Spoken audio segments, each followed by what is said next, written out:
60% a 70% das pessoas que cometeram suicídio informaram a família na semana anterior ao fato. Isso é muito preocupante, porque assim, se 70% das pessoas comunicaram à família, né, que iam se suicidar antes, na semana anterior, então desses 70%, né, que tinham comunicado, eles realmente acabaram depois fazendo suicídio, mostrando que talvez a família não esteja preparada nem para ouvir essas pessoas, nem para reconhecer um grande risco que está associado a esse comportamento. Aí mostra talvez uma grande questão, que é o tabu que existe hoje sobre suicídio. Até hoje, eu vejo muitas as famílias falarem sobre doenças sexualmente transmissíveis, eu ouço elas falarem, né, em alguns casos, sobre uso de álcool, tabaco, e algumas situações até de outras drogas, mas o suicídio dentro da família, isso só acontece quando alguém tenta, não como uma conversa preventiva, percebendo que talvez alguém possa, no ato desesperado, atentar contra a própria vida, mostrando que existe um tabu muito grande, né? Nós só lembramos de suicídio quando alguém se suicida, a gente não lembra desse assunto em outras questões, nem que nós estamos diante do sofrimento, a gente só lembra quando alguém realmente tem suicídio.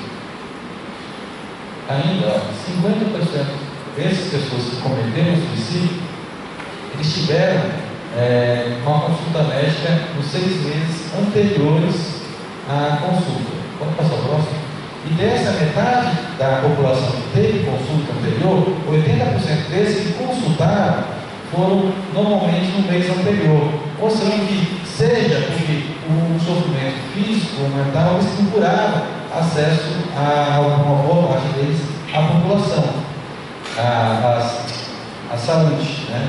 Então, não estou falando de atendimento com psicólogo ou com psiquiatra, ou com psicólogo que tenha, de certa forma, habilidade de lidar com a saúde mental. Eu falo atendimento na unidade básica, no ponto de atendimento por uma outra doença, e muitas vezes a gente esquece que nós estamos inseridos, né, num ambiente onde nós somos responsáveis por cuidar da saúde, do bem-estar da população. Isso inclui avaliar sofrimentos, perguntar se a pessoa está bem, se tem alguma coisa que está acontecendo. Simplesmente falar sobre suicídio também é um tabu entre os próprios profissionais. Por isso que nós não conversamos sobre suicídio com os nossos clientes. Nós, por não fazermos isso, muitas vezes não detectamos o risco que essa pessoa tem de realmente atentar contra a própria vida.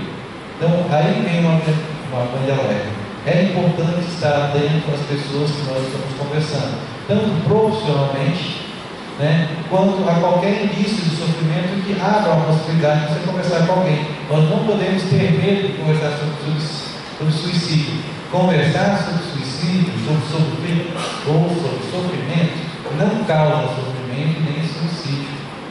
Muita coisa ao contrário já está previsto que o fato de você ouvir alguém conversar, você poder desabafar, tem um efeito terapêutico muito grande na pessoa que está sofrendo. Então, só você abrir esse espaço já permite, quem sabe, evitar um possível ato de suicídio.